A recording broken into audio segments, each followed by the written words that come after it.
Hello दोस्तों, आप सभी को एक बार फिर आपके अपने यूट्यूब चैनल एग्जाम इलाज जोन में आप सभी का स्वागत है। आज हम लोग इस वीडियो में 13 अगस्त 2018 के फर्स्ट शिफ्ट के पेपर को आज हम लोग एएलपी टेक्नीशियन 2018 के पेपर को आज हम लोग इस वीडियो में सॉल्व करने वाले हैं। इससे पहले 13 अगस्त 2018 से पहले जितने भी शिफ्ट का एग्जाम हुआ है, सारे शिफ्ट का सॉल्यूशन हम लोगों ने इस चैनल पे अपलोड कर दिया है। अभी तक आप लोगों ने नहीं देखा है, तो अवश्य ही जाकर के देख ले। क्योंकि यह वीडियो आपके लिए काफ़ी ही बेनिफिशियल होगा अगर आप एएलपी या फिर टेक्नीशियन 2024 की प्रिपरेशन कर रहे हैं तो। जैसा कि आप लोगों को पता है कि इस बार की जो वैकेंसी पिछले साल के कंपैरिजन में बहुत ही कम है।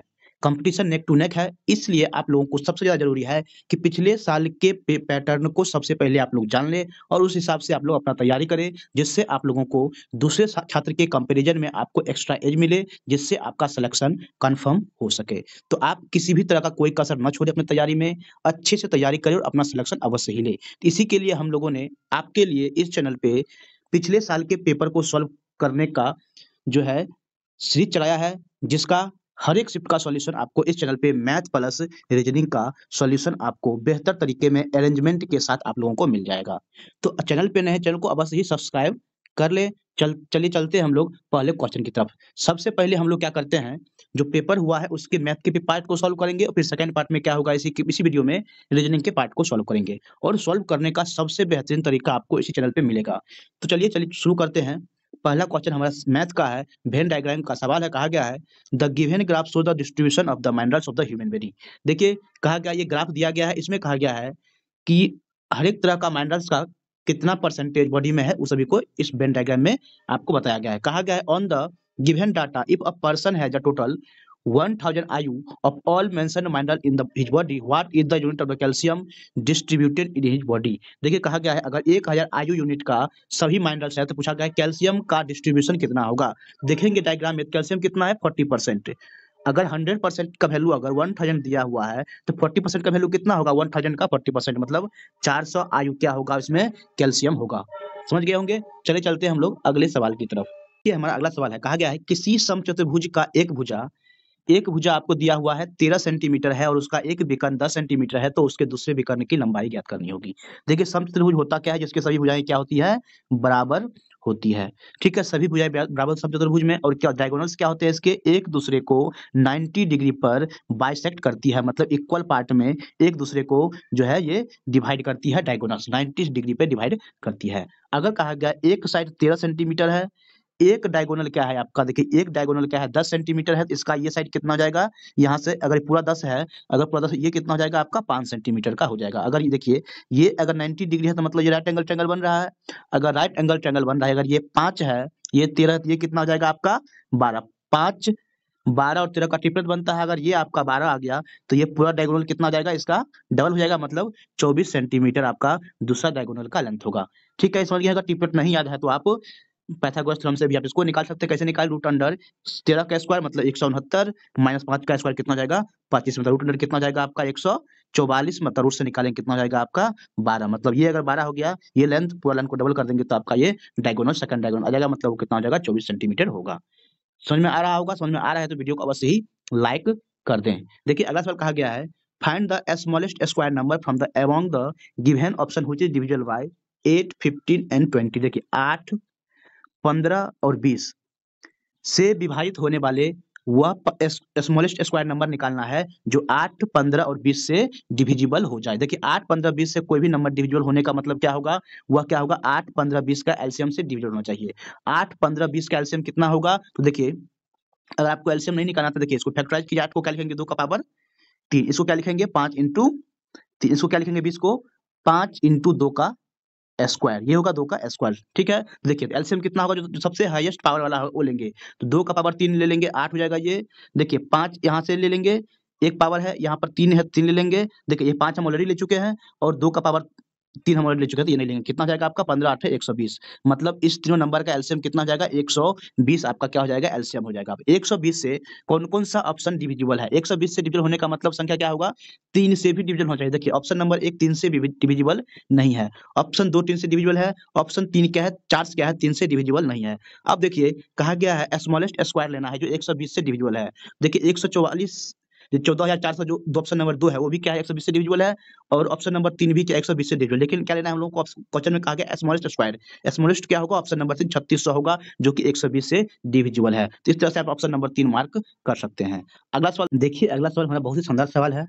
सवाल में कहा गया है एक पाइप ए किसी भरे हुए टैंक को 28 घंटे में खाली कर सकती है, जबकि पाइप बी क्या है उसी खाली टैंक को 35 घंटे में भर सकती है।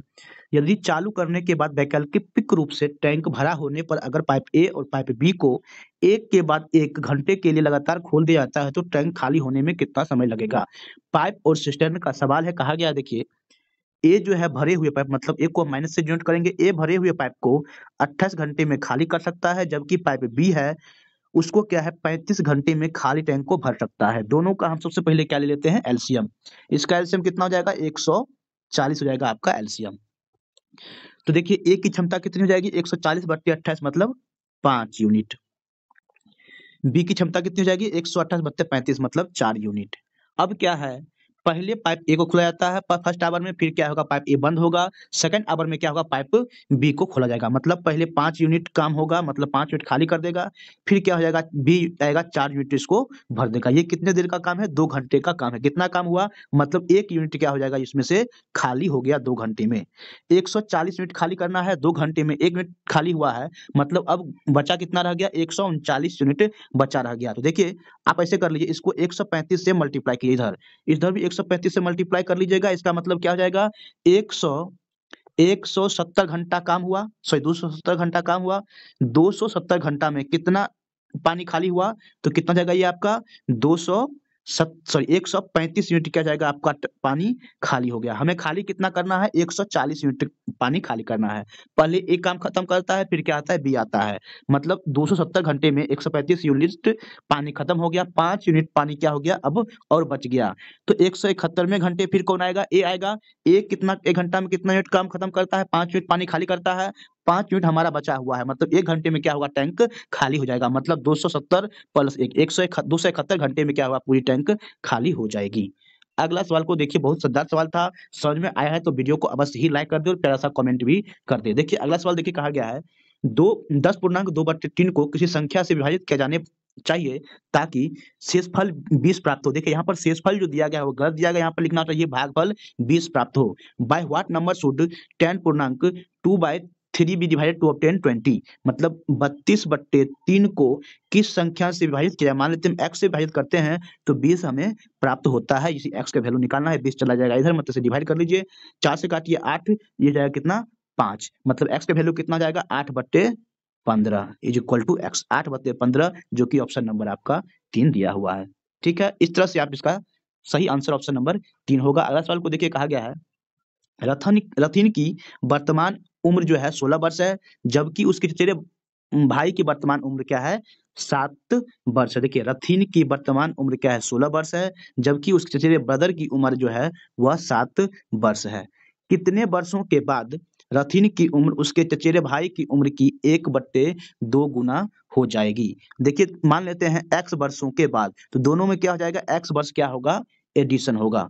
ठीक है, वह क्या है उसके चचेरे भाई की उम्र का क्या होगा 1.5 गुना हो जाता है। 16 + x is equal to 1.5 into 7 + x हो जाता है। यहाँ से सॉल्व करके हमें x का वैल्यू निकालने हैं। देखिए 1.5 को 7 से मल्टीप्लाई करें कितना हो जाएगा 10.5 हो जाएगा माइनस में, और ये कितना जाएगा देखिए 16 - 10.5 ये हो जाएगा इज इक्वल टू कितना होगा 1.5x माइनस x करेंगे, इसको 1.5x माइनस x करेंगे कितना जाएगा 0.5x, इसको हम x/2 भी लिख सकते हैं। तो ये आपको कितना जाएगा आपका 16 माइनस आपको कीजिएगा 10.5, तो ये कितना जाएगा 5.5, मतलब x/2 इज इक्वल टू 5.5, तो x की वैल्यू कितना जाएगा 11, मतलब 11 वर्ष के बाद रथिन की उम्र उसके भाई के उम्र के 1.5 गुना हो जाएगी।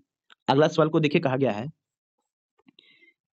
कि किसी कक्षा के सभी 10 लड़कों की एक परीक्षा में औसत प्राप्त अंक क्या है, प्राप्तांक जो था 15 था, जबकि कक्षा के सभी 25 छात्रों की उसी कक्षा में प्राप्त औसत अंक कितना है 16.2 था। तो कक्षा के सभी छात्रों का औसत क्या है। देखिए इसको सबसे पहले शॉर्ट तरीका क्या है बनाने का, देखिए 10 लड़का है मतलब 10 बॉय है, इसकी प्राप्त औसत अंक कितना है 15 है, कुल छात्र कितना है 25, मतलब 10 अगर लड़का है तो लड़कियां कितनी हो जाएगी 15 गर्ल्स हो जाएंगी, इसकी औसत अंक हमें नहीं पता है, इसी का निकालना है।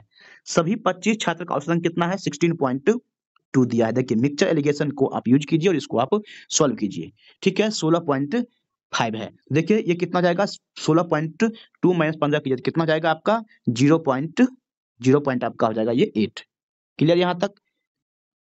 सॉरी 1.2 हो जाएगा, 0.8 नहीं हो जाएगा। यहाँ पर ये कितना जाएगा? 1.2 हो जाएगा। 16.2 माइनस 15 की जगह तो 1.2 होगा। इसको सिंपलीफाई करिए, 5 दूनी 10 और 5 तिया 15, मतलब 3 यूनिट का वैल्यू कितना है आपको? 1.2, मतलब 1 यूनिट की वैल्यू कितना जाएगा? 0.4। 1 यूनिट की वैल्यू 0.4, तो 2 यूनिट की वैल्यू कितना जाएगा आपका? 0.8। मतलब अब देखिए यहाँ पर ये इसका वैल्यू कितना आ गया? 0.8। देखिए यहाँ पर ये वैल्यू क्या है?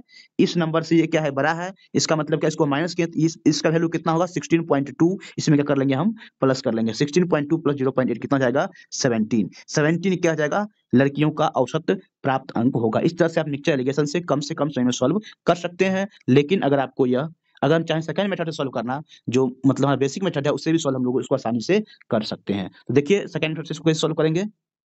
देखिए इसमें क्या है कि देखिए 10 लड़का का औसत अंक कितना है? 15। तो सभी का योग कितना हो जाएगा? 10 × 15 प्लस लड़की कितना है टोटल? हमारे पास 15। इसकी औसत अंक हमें निकालना है, x मान लेते हैं, इक्वल टू कितना हो जाएगा?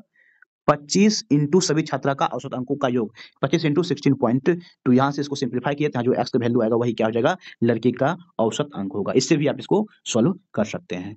देखिए अगला सवाल कहा गया है कि विष्णु क्या है 12 मेज और कुछ कुर्सियां खरीदने के लिए 5,000 रुपये खर्च करता है। एक मेज का मूल्य कितना है? 50 रुपया है और एक कुर्सी का मूल्य 40 रुपया है। तो खरीदी गई कुर्सी की संख्या और मेज की संख्या का अनुपात निकालना है। देखिए मेज की संख्या कितनी है? 12। एक मेज का कॉस्ट कितना है? 50 रुपया। ठीक, प्लस कुर्सी मतलब चेयर, चेयर का संख्या हमें नहीं पता है, चेयर की संख्या मान लेते हैं x। एक चेयर का कॉस्ट कितना है? 40। तो 40 चेयर का कॉस्ट कितना हो जाएगा? 40x। सभी मिलाकर के कॉस्ट कितना हो जाता है? 5,000 हो जाता है।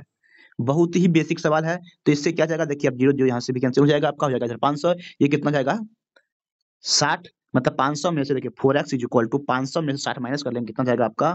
440। तो x का वैल्यू कितना जाएगा आपका? 110। मतलब x क्या यहाँ पर? चेयर है। चेयर की संख्या कितना जाएगा? 110 हो जाएगा आपका चेयर की संख्या। हमें क्या निकालना है? खरीदी गई चेयर की संख्या और मेज की संख्या 110 बट्टे मेज हमें पता है 12। इसका अनुपात निकालना है, 2 से काटिए, मतलब 55 बट्टे 6, जो कि ऑप्शन नंबर 4 में दिया हुआ है। सिंपल है। अगला सवाल को देखिए। देखिए अगला सवाल आप लोगों का बच्चों वाला सवाल है। कहा गया है 2 नंबर दे दिया गया, उसका कहा गया है आपको एलसीएम निकालने के लिए। 48 और 54 का एलसीएम निकालिए। तो देखिए सबसे बेसिक से बेसिक बताते हैं कैसे निकाला जाता है एलसीएम। देखिए 48 को आप फैक्टराइज कीजिए तो कितना होगा? 16 48, 2 का पावर 4 इंटू कितना जाएगा? 3। 54 को फैक्टराइज कीजिए, कितना जाएगा? 27 दूनी 54, मतलब 3 का पावर 3 इंटू 2। एलसीएम में क्या होता है? जो हाईएस्ट कॉमन फैक्टर होता है उसको लिया जाता है। देखिए इस सभी में सबसे हाईएस्ट पावर वाला कौन सा नंबर? देखिए 2 का पावर 4 है तो 2 का पावर 4 हो जाएगा, इंटू देखिए यहाँ पर 3 है, यहाँ पर भी 3 है, तो इस 3 को लेंगे, 3 पर 3 कितना है? तो 3 है, इसी को लेंगे, मतलब आपका एलसीएम जो जगह 2 का पावर 4 इंटू 3। अब देखिए ऑप्शन में अलग अलग दिया हुआ है, उस ऑप्शन से मिलाइए इससे कौन मैच करता है। तो देखिए 6 इंटू 2 इंटू 9 है। देखिए 6 इंटू 2 में देखिए 2 कितना है? आपको 4 बार लाना। देखिए 2 यहाँ पर 1 है, इसमें क्या होगा? 1 2 होगा, तो ये तो आपका नहीं होगा। ऑप्शन नंबर 2 को देखिए, 3 का पावर यहाँ पर कितना है? 3, मतलब 3 3 बार आएगा। देखिए 3 यहाँ पर 1 बार आया है और 3 यहाँ पर 1 बार आया है, तो ये भी ऑप्शन आपका हो जाएगा एलिमिनेट। 48 और 54 डायरेक्ट दे दिया तो ये तो आपका ऑप्शन आंसर होगा नहीं। ऑप्शन नंबर 4 ही बचा है। ऑप्शन नंबर 4 को टिक करके आप डायरेक्ट निकल सकते हैं। आप चाहेंगे तो वेरीफाई करना, वेरीफाई भी कर सकते हैं। देखिए 2 के पावर 8 को क्या लिखेंगे हम लोग? 2 के पावर 3, देखिए 6 में 1 2 रखा हुआ है, 2 के पावर 4 आ जाएगा यहाँ से। 3 9 है, इसका मतलब 2 3 यहाँ पर 2 ठो है और 1 3 यहाँ पर 2 के पावर 3 के पावर 3 यहाँ पर भी, मतलब ऑप्शन नंबर 4 आपका करेक्ट होगा। अगला सवाल देखिए, स्टेटमेंट बेस्ड है। कहा गया how many cows in herd are black, मतलब देखिए गाय का एक झुंड है, उसमें कितने गाय ब्लैक है वो बताना है 2 स्टेटमेंट के हेल्प से। फर्स्ट स्टेटमेंट में कहा गया है टोटल 60 गाय हैं। अब सिर्फ हमें बता गया है 60 गाय है, इसमें से कितने ब्लैक है और कितने व्हाइट है ये हम लोग पता नहीं कर सकते हैं। देखिए लेकिन सेकंड ऑप्शन स्टेटमेंट में कहा गया है 40% ऑफ देम आर ब्लैक। अब देखिए सेकंड और फर्स्ट दोनों को मिला देते हैं। अगर 60 गाय है उसमें से अगर कहा जाए 40% ब्लैक है, मतलब 24 क्या जाएगा?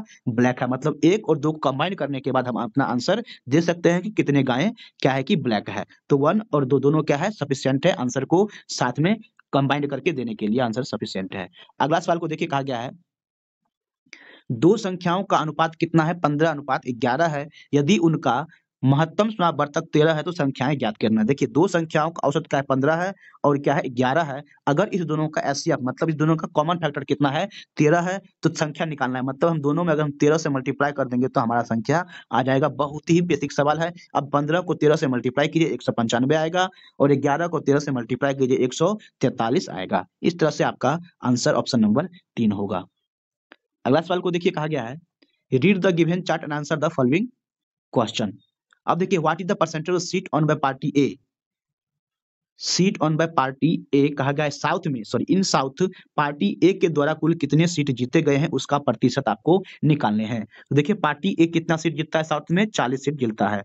आउट ऑफ कितना सीट था तो 40 प्लस ये कितना जाएगा ये 90 84 89 प्लस 1 90 मतलब 40 प्लस 90 कितना जाएगा 130। ये कितना परसेंट है आपको इसी को निकालना है। एक जो से जो जाएगा कैंसिल मतलब 400/13 आप इसको डिवाइड कीजिए 13 तिया कितना जाएगा 39। ये 39 एक शेषर हो जाएगा 10 मतलब 0 फिर 100 हो जाएगा 13 7 91 13 7 91 90 फिर हो जाएगा 13 7 91 90 13 छक्का 78 या फिर 13 7 91 मतलब 30.7 से इसको लिख सकते हैं हम 30.8 के आंसर होगा जो कि ऑप्शन नंबर 3 में है। अगला सवाल देखिए कहा गया है पीटर और प्रीति के उम्र में 5 वर्ष का अंतर है।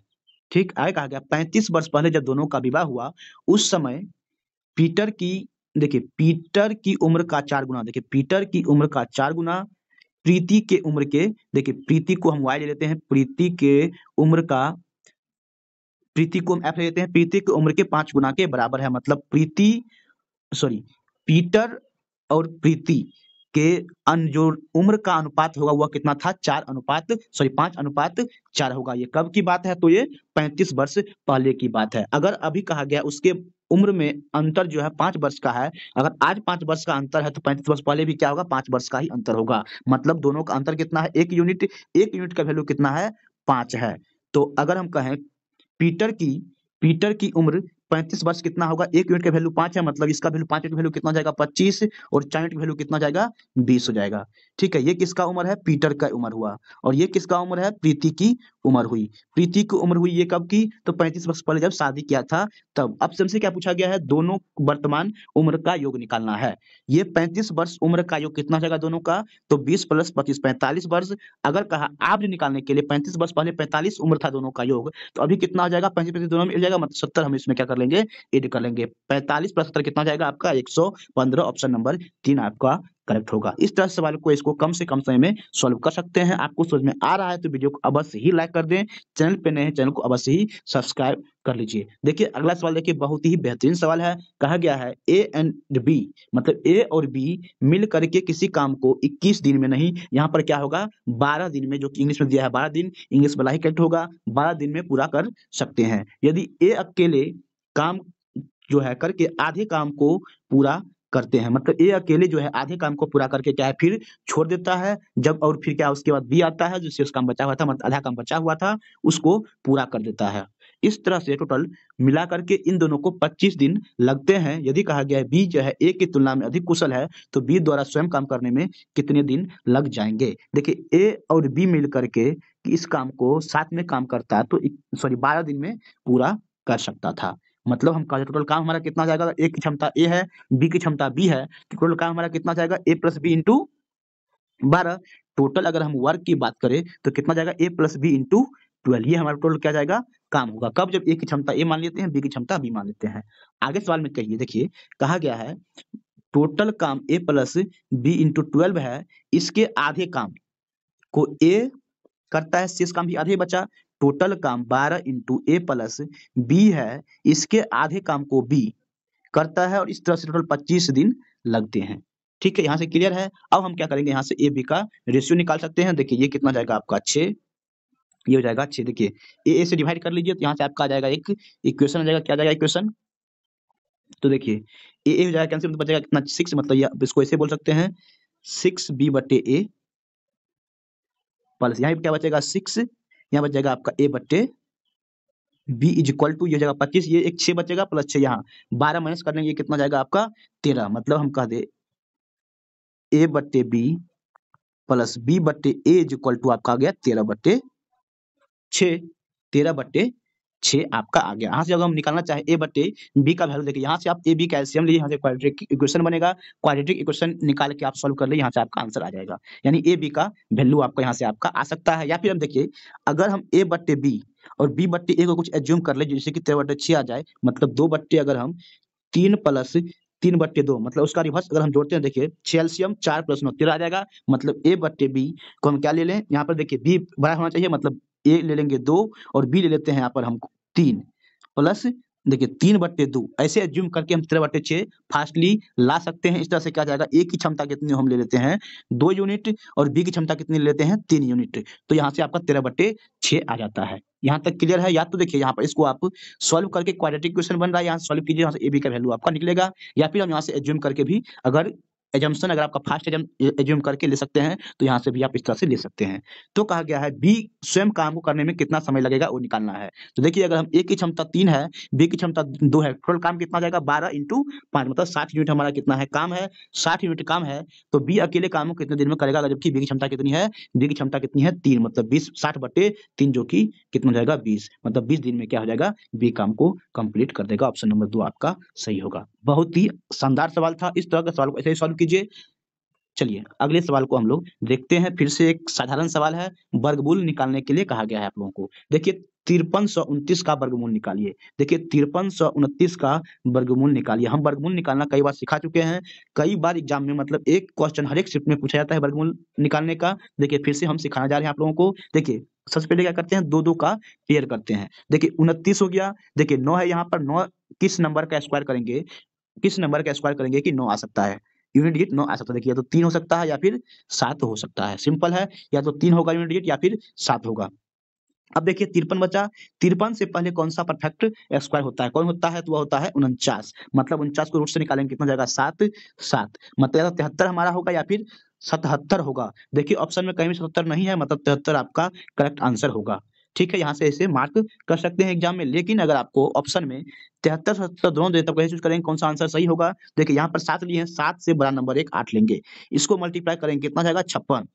अगर ये हमारा वैल्यू, ये जो हमारा वैल्यू है, हम जो मल्टीप्लाई किए उस वैल्यू से अगर यह वैल्यू छोटा है तो छोटा वाला आंसर लेंगे, अगर बड़ा है तो बड़ा वाला आंसर लेगा। देखिए 53 क्या है, 56 छोटा है, छोटा वाला आंसर होगा हमारा 73 आंसर होगा, मतलब ऑप्शन नंबर 4 इस तरह से भी आपका करेक्ट होगा। देखिए अगला सवाल हमारा साधारण ब्याज का है। कहा गया है 6% साधारण ब्याज की दर पर एक धनराशि 6.5 वर्ष में 834 हो जाती है, तो प्रारंभ में निवेश की गई राशि क्या थी वो आपको निकालने हैं। देखिए 6.5% से 6.5 वर्ष में कितना इंटरेस्ट हो जाएगा, तो 13/2 से इसको मल्टीप्लाई कर लीजिए, मतलब ये हो जाएगा आपका 3 तिरतिया 39%, मतलब 100 रुपया कोई पर्सन इन्वेस्ट करता है, 6.5 वर्ष में कितना जाएगा 39 रुपया इंटरेस्ट हो जाएगा, मतलब टोटल 139 रुपया हो जाएगा। इसका वैल्यू हमें 834 दिया हुआ है, तो आपको निकालना है कि निवेश की गई राशि, मतलब 100% का वैल्यू क्या है वो आपको निकालना है। 139 वैल्यू इसका दे दिया, मतलब 1 यूनिट का वैल्यू कितना होगा 834 बटे 139, कट जाएगा कितने टाइम में 6 टाइम में आपका कट जाएगा। 1 यूनिट का वैल्यू 6 रुपया, 100 यूनिट का वैल्यू कितना जाएगा 600, जो कि ऑप्शन नंबर 2 में दिया है, यही हमें निकालने थे। अगला सवाल देखिए कहा गया है कि यदि 493 को 29 से डिवाइड करते हैं तो 17 आता है।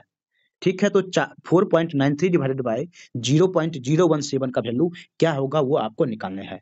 तो देखिए इसको हम ऐसे ही बोल सकते हैं 493 बट्टे 29 इज इक्वल टू 17 होता है, ये हमें बता दिया है।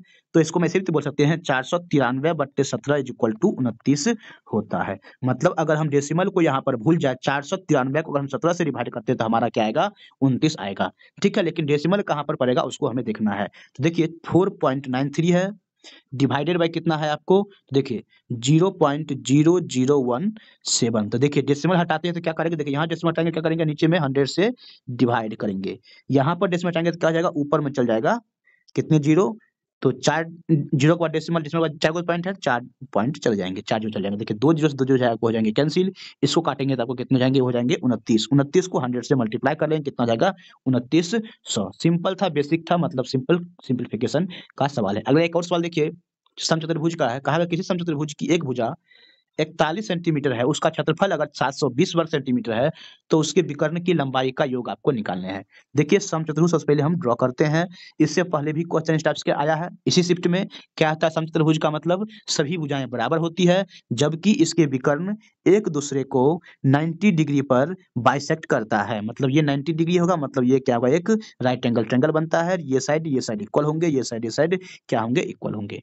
यहाँ तक क्लियर है। देखिए जबकि एक भुजा दे दिया है आपको 41 सेंटीमीटर दे दिया गया है, इसका क्षेत्रफल दिया है। देखिए समचतुर्भुज क्षेत्रफल क्या होता है, 1/2 इंटू डायगोनल का प्रोडक्ट, मतलब d1 into d2 equal to आपको 720। मतलब d1 इंटू d2 अगर हम कहें, d1 इंटू d2 का वैल्यू कितना जाएगा, 2 इंटू 720। ये आपको यहाँ तक क्लियर होने चाहिए।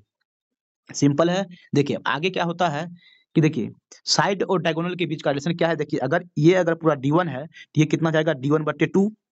ये कितना जाएगा आपका, d2/2। ये क्लियर है। देखिए ये आपको हाइपोटेनस है, इसको हम ऐसे भी लिख सकते हैं।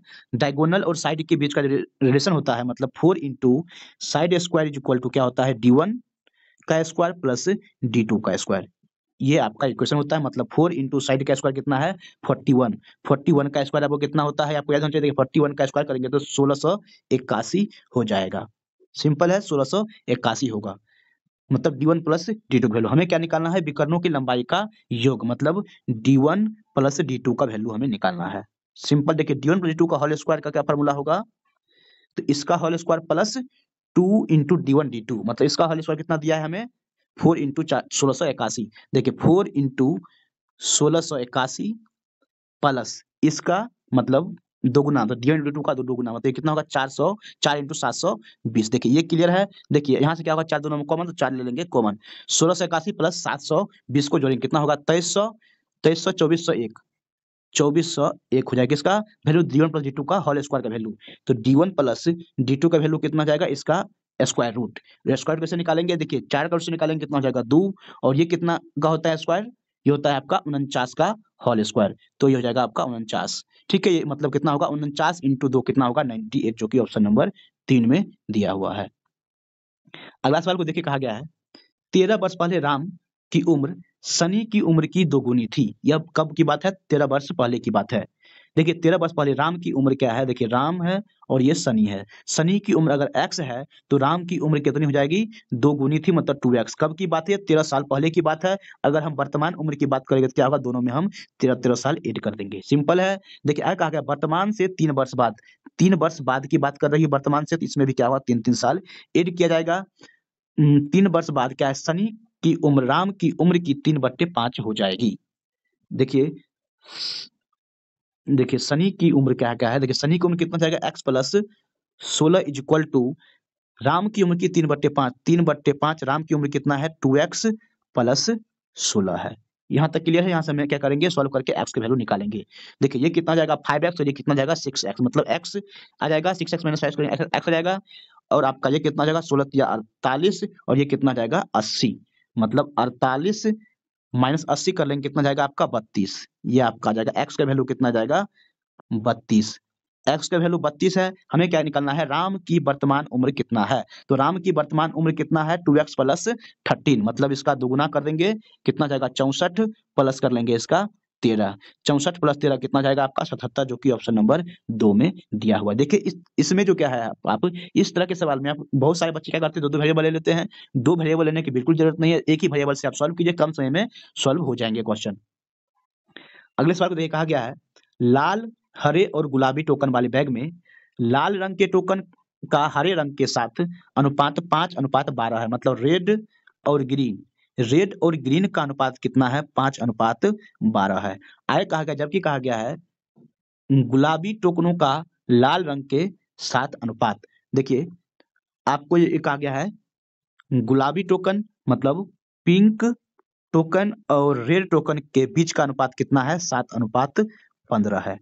ठीक है, कहा गया है हरे टोकन और गुलाबी टोकन के बीच का अनुपात निकालना। सबसे पहले देखिए रेड, ग्रीन और पिंक के बीच का अनुपात कितना है। देखिए यहाँ पर रेड कितना है 5 यूनिट, और यहाँ पर रेड कितना है 15 यूनिट। दोनों को इक्वल कैसे करेंगे, इसको हम 3 से कर लेंगे मल्टीप्लाई। ये हो जाएगा आपका 15, ये हो जाएगा आपका 36। ठीक है, मतलब रेड, ग्रीन और पिंक के बीच का अनुपात कितना हो जाएगा, मतलब रेड आपका हो गया 15 यूनिट, तो 15, ग्रीन हो गया आपका 36 और पिंक कितना रहेगा आपका 7 यूनिट है। ठीक से हमसे क्या पूछा गया, हरा, मतलब ग्रीन, ग्रीन कितना है 36, ग्रीन टोकन और पिंक टोकन, पिंक कितना है 7, 36 अनुपात 7 हमारा ऑप्शन नंबर 1 में दिया है, एक आपका करेक्ट होगा।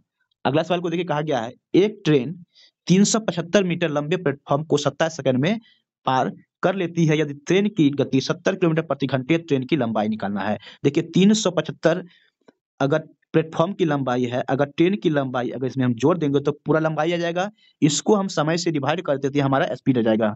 ठीक है, मीटर प्रति सेकंड में स्पीड होगा, यही हमें दिया है 70 किलोमीटर प्रति घंटा, इसको हम मीटर प्रति सेकंड में कन्वर्ट करने के लिए 5/18 से क्या करेंगे, मल्टीप्लाई कर देंगे। यहाँ से हमें एल का वैल्यू निकालना है, मतलब ट्रेन की लंबाई निकालना है। सिंपल, देखिए 9 से काटिए इसको, 9 तिया 27, 9 दूनी हो जाएगा 18, ये हो जाएगा आपका 35 दूनी 70, मतलब 35 को 5 से मल्टीप्लाई कीजिए, कितना जाएगा आपका 175, 175 को आप 3 से मल्टीप्लाई की कितना होगा 15, 77 51 1 52, 525, एल का वैल्यू कितना है 525 माइनस 375, जो कितना जाएगा आपका 150 आ जाएगा। अगला सवाल देखिए, कहा गया है 6 दिनों में 6 दिन के एक बिक्री कार्यक्रम के लिए समिति की कुछ धनराशि दी गई थी। ठीक है, 6 दिन का प्रोग्राम था, उसके लिए कुछ राशि दी गई थी, परंतु उसे कार्यक्रम को 4 दिन और बढ़ा देना पड़ा, जिसके कारण उसका प्रतिदिन औसत यात्रा भत्ता क्या है 56 रुपया घट करके रह गया। तो शुरुआत में उसे कितनी राशि दी गई थी, मतलब पहले 6 दिन का प्रोग्राम था, अब क्या हो गया इसमें 4 दिन बढ़ गया तो 10 दिन का हो जाता है। सिंपल है, लेकिन क्या है, अब क्या है, इसको प्रोग्राम को बढ़ा दिया गया है, 6 से 10 कर दिया गया है। इसका मतलब क्या होगा, अगर पहले प्रति व्यक्ति 10 रुपया खर्चा था, तो अब इसको कितना करना पड़ेगा 6 रुपया करना पड़ेगा, मतलब 10 से घटा घटा कितना कर देना होगा 6 कर देना होगा। मतलब अगर घट के कितना होगा, मतलब 4 यूनिट, इसी का वैल्यू कितना दे दिया है 56 हमें दिया हुआ है, मतलब 1 यूनिट का वैल्यू कितना आ जाएगा 14। मतलब पहले अगर प्रति व्यक्ति खर्च कितना था 140 रुपया था, 6 लोगों को 6 दिन के लिए था, 140 इंटू 6 कर लीजिए, कुल कितना राशि मिली थी, तो 840 राशि दी गई थी, जो कि ऑप्शन नंबर 3 में है। ये तो था आपका शॉर्ट तरीका।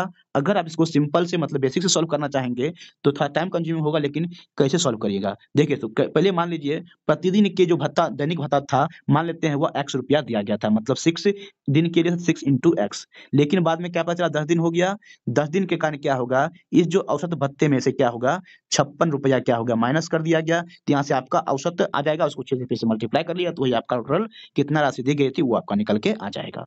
सिंपल है। अगले सवाल को देखिए, कहा गया है 4000 का 54% कितना होगा वो निकालना है, मतलब प्रतिशत का मतलब क्या होगा 100 से डिवाइड, मतलब 2 जीरो को आपको करना होता है कैंसिल, मतलब 40 इंटू 54 का आपको वैल्यू निकालना है। बच्चों वाला सवाल है, 40 को 54 से कीजिएगा कितना होगा, पहले देखिए 54 को 4 से मल्टीप्लाई कितना होगा 216, एक जीरो हो जाएगा, मतलब 2160, जो कि ऑप्शन नंबर 2 करेक्ट होगा। इस तरह से आपको मैथ का पार्ट कंप्लीट कर दिए हैं, आगे हम लोग सॉल्व करेंगे अब रीजनिंग के पोर्शन को। देखा गया है in the Venn diagram which letter represent all those who play kabaddi as well as football. देखिए कबड्डी वाला पोर्शन ये हो गया और फुटबॉल वाला पोर्शन ये हो जाएगा। कबड्डी और फुटबॉल कौन कौन खेलता है, तो देखिए कबड्डी और फुटबॉल क्यों खेल रहा है, एंड ऑल्सो ऑल 3 गेम, मतलब ऐसे छात्र जो कबड्डी खेलता है उसके अलावा तीनों गेम भी खेलता है, मतलब कबड्डी फुटबॉल और क्रिकेट, कौन है वह छात्र, तो ऐसे है, तो एस हो जाएगा, मतलब टोटल संख्या कितना होगा क्यू प्लस एस, जो कि ऑप्शन नंबर 4 में दिया गया है।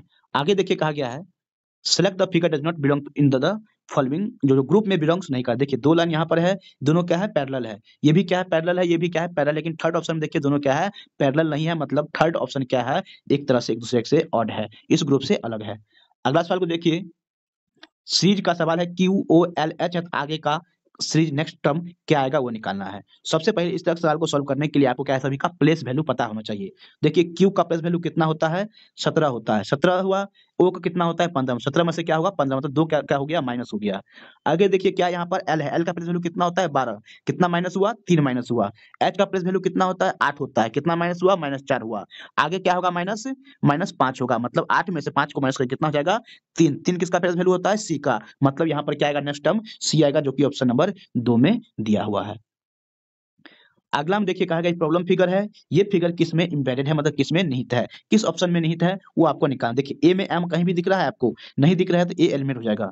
देखिए बी में भी कहीं, देखिए बी में आप ऐसे देखिए, एक ये लाइन ऐसे है, एक ऐसे है और एक ऐसे है। बी में है, देखिए सी में कहीं नहीं है, इस तरह से एन है। देखिए डी में थोड़ा कंफ्यूजिंग फिगर दिया, देखिए डी ऐसे है, लेकिन देखिए इसमें कहीं कॉम्बिनेशन नहीं है, दोनों में क्या है, गैप है, मतलब डी इस तरह से नहीं होगा, मतलब ऑप्शन नंबर बी आपका करेक्ट होगा। अगला देखिए सीरीज का सवाल है 71, 73, 77 और 79। Select the number that does not belong in the following group. देखिए कौन से इस ग्रुप में, इस 4 गो नंबर है, कौन इस ग्रुप में नहीं है उसको निकालना है। ग्रुप से एक अलग नंबर कितने कौन से हैं। देखिए 71, 73, 79 को आप देखेंगे, 71, 73, 79 को देखेंगे तो सभी के सभी क्या है, अभाज्य संख्या है। जब 77 क्या है, एक भाज्य संख्या है, मतलब 3, ऑप्शन नंबर 3 होगा। 77 क्या है, इस ग्रुप में से अलग है। देखिए इसमें कहा गया है समूह सभी को एक ग्रुपिंग करना है, एक ग्रुप में सभी आने चाहिए। तो सबसे पहले आप देखिएगा, सबसे पहले देखिए 7, 8 और 6 को, मतलब 6, 7, 8 का एक ग्रुप बन रहा है।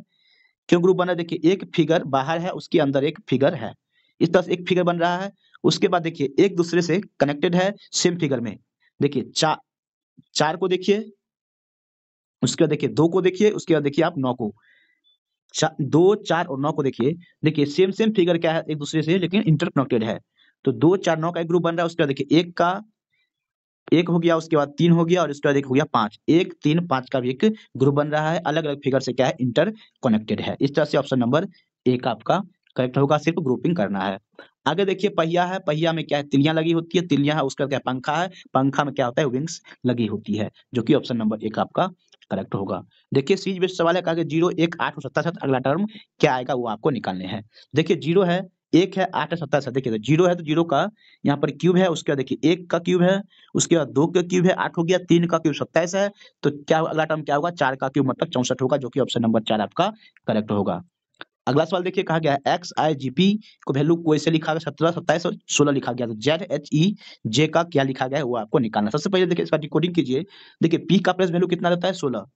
जी का प्लेस वैल्यू कितना होता है, 7। मतलब लास्ट की जो 2 प्लेस वैल्यू है उसका सिर्फ उतना ही लिखा गया, 7 और 16। लेकिन देखिए एक्स और आई को 17 और 2 लिखा गया। एक्स को 17 कैसे लिखेंगे हम लोग, और आई को 2 कैसे लिखा जा सकता है।